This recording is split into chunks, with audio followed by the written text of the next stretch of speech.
স্থানীয় সময় শনিবার থেকে সোমবার পর্যন্ত হেলসিঙ্কির ভালো হোটেল প্রাঙ্গণে ভিড় জমে প্রবাসী বাংলাদেশিদের। সুইডেন দূতাবাস আয়োজিত 3 দিনের এই কনসুলার ক্যাম্পে অংশ নিতে ফিনল্যান্ডের বিভিন্ন শহর ও অঞ্চল থেকে হেলসিঙ্কি আসেন প্রবাসীরা। এই ক্যাম্পে কেবল পাসপোর্ট সংক্রান্ত সেবাই নিয়েছেন 4 শতাধিক প্রবাসী। পাসপোর্ট নবায়ন, জন্ম ও বিবাহ নিবন্ধন, পাওয়ার অফ অ্যাটর্নি সহ অন্যান্য কনসুলার সেবা পেয়েছেন তারা।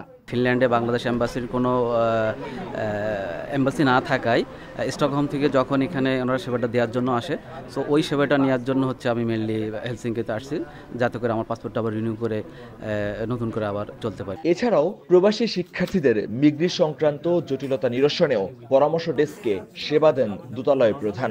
প্রথম এই ক্যাম্পটা চালু করি তখন কিন্তু আমরা 2 দিনের জন্য আসতাম এবং হচ্ছে আমাদের সেবার যে সময়টা সেটাও আসলে একটু কম ছিল, কারণ বিভিন্ন সীমাবদ্ধতার কারণে আমরা সেটাকে বাড়িয়ে এখন 3 দিন করেছি। তবে সীমিত জনবল ও সেবা দেয়ায় দীর্ঘ সময়ের অপেক্ষা ভোগান্তি বাড়িয়েছে অনেকেরই। খুবই ভালো উদ্যোগ যে তারা মাঝে মাঝে এখানে আসে, বাট দ্য থিং ইজ তারা যেভাবে আসে এটা আসলে ওয়ার্কেবল না। আমাকে টাইম দেওয়া হয়েছে আফটারনুন টাইম, স্পেসিফিক কোনো টাইম দেয়নি, যার কারণে আমি 12টা থেকে ওয়েট করতেছি। এখন I have been waiting for my slot. এখানে আসলে কোনো ধরনের ডিরেকশনই নাই কে কী করবে না করবে।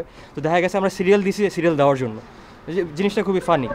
তো এরকম ছোটোখাটো বিষয়গুলো যদি ঠিক করা যেত তাহলে আমাদের জন্য ভোগান্তিটা এত বেশি হতো না। এদিকে ক্যাম্প চলাকালীন নবনিযুক্ত রাষ্ট্রদূতের কাছে ফিনল্যান্ডে স্থায়ী দূতাবাস স্থাপনের আনুষ্ঠানিক আবেদন জানিয়েছে প্রবাসী বাংলাদেশি নেতারা। এই পিটিশনে স্বাক্ষর করেছেন প্রায় 1000 প্রবাসী। ফিনল্যান্ডে বাংলাদেশের দূতাবাস অতি শীঘ্রই প্রয়োজন। আমি আশা করব এম্বাসির তরফ থেকে সর্বাঙ্গীন সহযোগিতা পাবো। পররাষ্ট্র মন্ত্রণালয় এটা খুব দ্রুত এটা যাতে কার্যকরী করে।